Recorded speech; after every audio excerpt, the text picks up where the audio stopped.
नमस्कार, मैं संतोष सिंह बलरामपुर स्पेशल से आज विधानसभा 294 बलरामपुर डिस्ट्रिक्ट से उपस्थित हूँ। भारतीय जनता पार्टी कार्यालय से हमारे साथ हैं भारतीय जनता पार्टी के जिला अध्यक्ष प्रदीप सिंह जी और साथ ही हैं मीडिया प्रभारी डीपी सिंह जी, और जानेंगे कि किस मुद्दे पे अगला ये चुनाव लड़ने जा रही है पार्टी और क्या होंगे सरकार के मुद्दे जिसके आधार पर ये जनता के बीच में जा रहे हैं।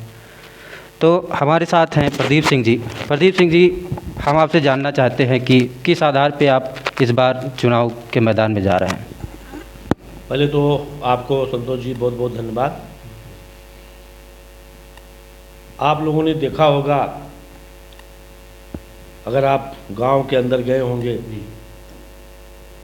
तो जो हमारी जनता है वो आदरणीय मोदी जी और आदरणीय योगी जी पे पूरा विश्वास करके और मत देने के लिए तैयार बैठी हुई है। हमारे जनपद पिछड़े जिलों में आता था, आदरणीय प्रधानमंत्री जी के द्वारा और आदरणीय योगी जी के द्वारा इसमें इतना विकास किया गया कि हम लोग जो अति पिछड़े ज़िले से उत्तर प्रदेश में हम लोग 8वें नंबर पे आ गए हैं कुछ मानकों को लेके।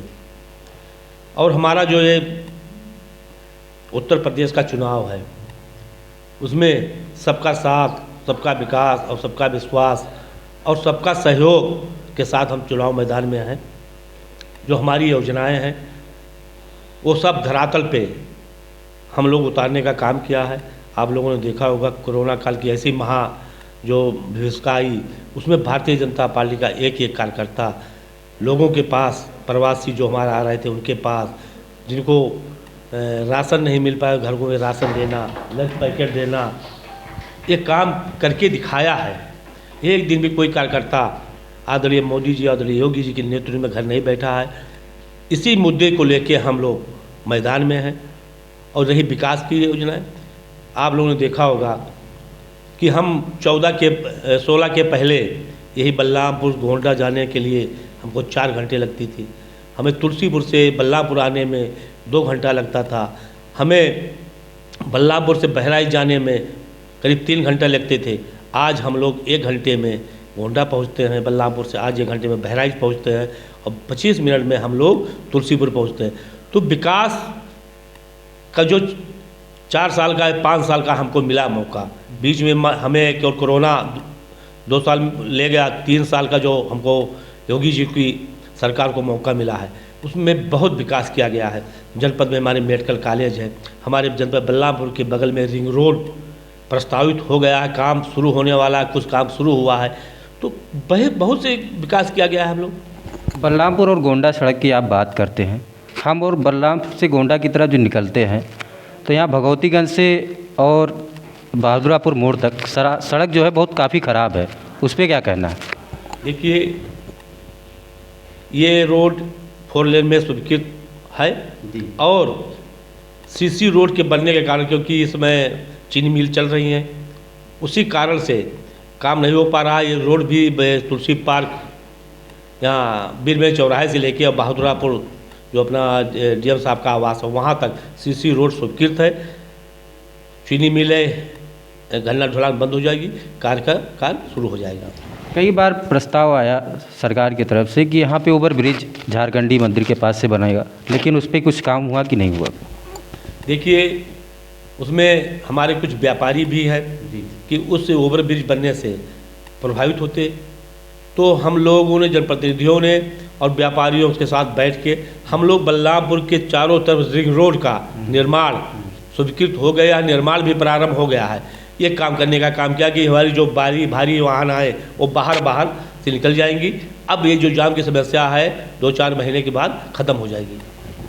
किसान जो है गांव के, वो काफ़ी परेशान है छुट्टा जानवर से। देखिए, जानवर हमारे ही लोगों के हैं, कुछ परेशानियां हैं, मैं इसे इनकार नहीं कर सकता हूं, लेकिन शासन द्वारा बड़े बड़े गौशाले निर्माण हो रहे हैं। बस 10-15 दिन के बाद सारे हमारे जो गौएँ हैं वो गौशाले में पहुंच जाएंगी। इस जो परेशानी है उसका निजात दिला दिया जाएगा। 5 साल में पहुंच नहीं पाई सर, लेकिन देखिए, जब हम लोग इसकी घोषणा हुई, अब यही जनपद है, अब कहने को तो बहुत कुछ है, लेकिन उसके आपके चैनल के माध्यम से मैं कहना नहीं चाहता हूँ कि क्या स्थिति गौओं की थी। सब जानते हैं, पूरी यहाँ जनता जानती कि गौएँ कहाँ जाती थीं, किस जगह जाती थीं। लेकिन कहीं ना कहीं हम किसानों की भी कमी है कि हम दूध खा के छोड़ देते हैं, हम उसको अपने पास बांध के नहीं रखते हैं, दूध मिला तब खाएं उसके बाद छोड़ दिए।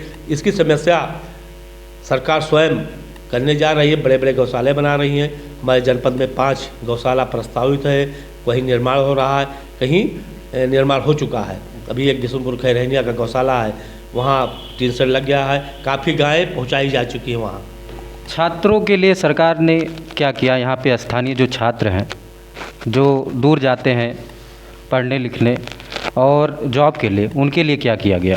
देखिए, अभी हमारा जो संकल्प पत्र आया, लोक कल्याण संकल्प पत्र, इसमें मेधावी छात्रों के बहनों के लिए, जो लड़कियां हैं, उनको स्कूटी देने का काम किया गया। हमारी जो 60 वर्ष की महिलाएं हैं, उनको यात्रा में फ्री यात्रा के लिए भी कहा गया है। हमारे जो गांव में गरीब उज्ज्वला योजना का गैस सिलेंडर मिला है, उनको हम होली दिवाली में फ्री कनेक्शन गैस देने का काम कहा गया हमारे संकल्प पत्र में, हम करेंगे। और बेरोजगारी का जो आपने बात पूछा है, देखिए हमारे सरकार ने इतनी पारदर्शिता से नौकरी दी है कि आज तक कोई सरकार, जब तक कि हम लोग सोच रहे हैं कि 60 साल की जो सरकारें थी बीच में, आप लोग स्वयं मीडिया के लोग जानते होंगे कहाँ भ्रष्टाचार हुआ, कितने रुपए लिया गया, कहाँ लिया गया, सब उजागर होता था। लेकिन ये सरकार ने पारदर्शिता तरीके से नौकरी दी है कि जो चाहे गरीब का जो मेधावी है, जो उस मानक को पार किया, उनको कोई असुविधा नहीं हुई, कोई बाबू तक इसको नहीं कहा गया कि हाँ कोई बाबू इसमें इन्वॉल्व है। लेकिन छात्रों के ऊपर डंडे चलाने में भी सरकार चूकती नहीं। इलाहाबाद में डंडे चले छात्रों के ऊपर, लखनऊ में चले, टीटी की परीक्षाएं रद्द हुई।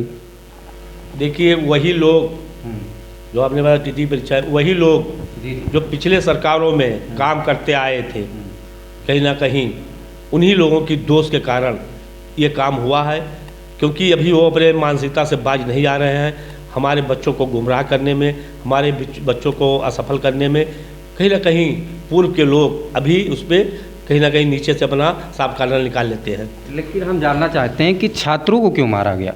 बहुत बेरहमी से मारा गया है, छात्रों को हॉस्टलों में घुस घुस के मारा गया है, पुलिसिया कार्रवाई बहुत सख्त थी। नहीं, देखिए ऐसा है कि जब कहीं कुछ ना कुछ होता है तो निर्दोष लोग भी उस चपेट में आ जाते हैं, तो ये तो निंदनीय है। लेकिन जब कहीं भीड़ भाड़ में अराजकता तक घुस जाते हैं और अपना अराजकता पैदा करके बाहर निकल जाते हैं, तो निर्दोष लोगों को ये रहता कि हम कुछ किए नहीं हैं, और वो अपने आप वहीं रहते हैं, तो कहीं ना कहीं उस चपेट में आ जाते हैं। तो इसके लिए मैं बहुत कुछ नहीं कहना चाहता हूँ। ठीक है, तो और हम जानना चाहते हैं कि जैसे मान लीजिए उतरौला विधानसभा की हम बात करते हैं, वहाँ से काफ़ी अच्छे प्रत्याशी हैं, जैसे कांग्रेस से हैं धीरेन्द्र प्रताप सिंह धीरू, और समाजवादी पार्टी से हसीब खान। उनके मुकाबले जो आपके वर्तमान विधायक हैं वर्मा जी, किस उस पे लड़ रहे हैं आधार पे चुनाव, और कैसी स्थिति उनकी? देखिए, हमारे राम प्रताप वर्मा जी विधायक बहुत सरल, सज्जन और बहुत कुशल नेतृत्व करने वाले हैं। आपने जिन प्रत्याशियों का नाम लिया है, पूरा जनपद जानता है कि वो लोग, उनकी लोगों की क्या स्थिति है।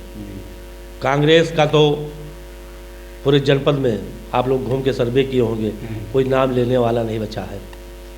और हमारे भारतीय जनता पार्टी के राम प्रताप वर्मा जी अच्छे मतों से जीतेंगे।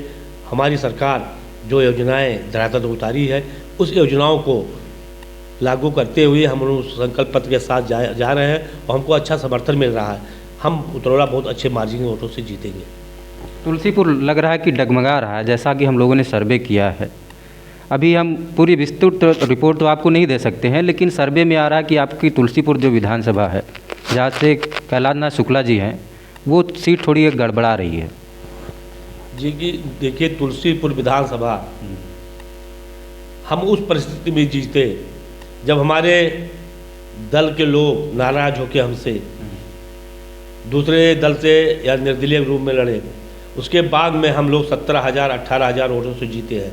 इस बार कम से कम 35,000 वोटों के ऊपर हम चुनाव तुलसीपुर जीतेंगे और जीत के फिर हम आपके इंटरव्यू में आएंगे।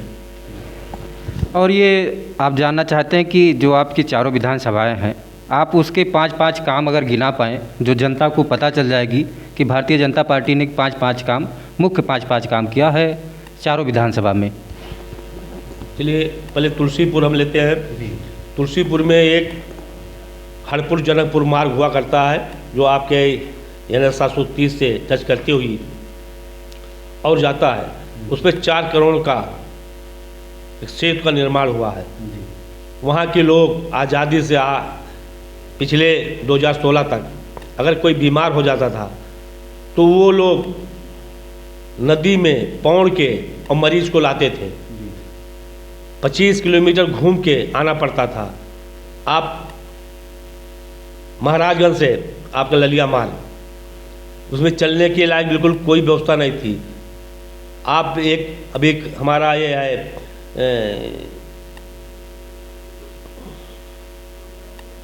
खैरानिया मार्ग है, सेमरी खैरानिया मार्ग पे, उसमें लोग गले गले पानी उतर के आते थे। हम बहुत बड़ा पुल निर्माण कर रहे हैं। हम तुलसीपुर चौधरी जी मार्ग की चौड़ी करके दिखाया गया है। बहुत विकास है। और गैसड़ी और पचपेड़वा जो रोड है काफ़ी बहुत ख़राब है उसमें मार्केट में। आप लोग एक सर्वे करके देख आइए। गैसड़ी जो हमारा जनजात क्षेत्र है, उसमें इंडोर स्टेडियम, पॉलिटेक्निक और उनकी संरक्षण की बहुत बड़ी हम लोग एक ऑडिटोरियम बनाए हुए हैं। इतना बड़ा विकास जो हमारा जनजाति क्षेत्र है, वहाँ ITI है। हमारा पचपड़वा में आप पचपड़वा गणेशपुर पचपड़वा मार्ग तो 4 लेन में स्वीकृत हो गया है, काम उस पर चालू हो रहा है। इससे बहुत विकास हुआ है इसमें। हमें नहीं पता कि आप गैसड़ी विधानसभा में बड़का भुकरुआ एक ग्राम है, उसका नाम सुने हैं या नहीं सुने हैं, या गए हैं कि नहीं गए हैं, लेकिन उस साइड जाने के लिए कोई रास्ता नहीं है, नदी से उतर के लोगों को जाना पड़ता है। यह आपकी बात सही है। वहाँ कुछ संवैधानिक परिस्थितियाँ हैं, क्योंकि वन विभाग के होने के नाते जंगलों से उसका पुल का बनाने की अनुमति नहीं मिल पा रही है। उससे प्रयास किया भी जा रहा है, वन विभाग से परमिशन मिल जाए तो उस पर काम होगा। कई बार पत्रावली के माध्यम से हम लोग माने विधायक सैलू जी के पत्र भेजा है शासन को, उसमें स्वीकृति मिलने बाद में वो पुल बन जाएगा। वो हम लोग जानते हैं, क्योंकि वन विभाग होने के नाते वो पुल बन नहीं पा रहा है। अभी आपके सरकार के द्वारा एक कार्यक्रम चलाया गया था, हर घर जल योजना। उस कार्यक्रम का जो उद्घाटन किया गया था माननीय राज्य मंत्री पलटू राम जी के द्वारा यहीं ब्लॉक से किया गया था। और देखने में अभी सूचना हम लोग को जो मिल रही है, उस पे जो रिसोर्स पर्सन काम कर रहे थे उन लोग को सैलरी, जो शर्मा जी हैं सुशील शर्मा, सैलरी रिलीज़ नहीं की जा रही है। तो काफ़ी समस्याएं उन रिसोर्स पर्सनों को है। आप चाहेंगे तो हम उनका डाटा दे देंगे कि कितने रिसोर्स पर्सन थे और उनकी सैलरी उनको मिल नहीं पा रही है। काफ़ी गुमराह किया जा रहा है बच्चों को। देखिए, उसके बारे में तो हमें कोई जानकारी नहीं है। अगर आपने हमें संज्ञान में लाया है तो चुनाव हो जाने के बाद हम लोग उस पर आपसे बात करके कहाँ क्या दिक्कत है उसका कराया जाएगा। हमारे साथ से प्रदीप सिंह जी काफ़ी बेबाकी से अपनी बातें रखे हैं और चारों विधानसभा के कामों को भी गिनाया है, एक एक करके कामों को गिनाए भी हैं। और देखते हैं आने वाले समय में भारतीय जनता पार्टी की क्या स्थिति रहेगी 294 विधानसभा में, 291, 92 और 93 में। तब तक के लिए नमस्कार। हम मिलेंगे अगले विधानसभा में कुछ और मुद्दों के साथ। नमस्कार।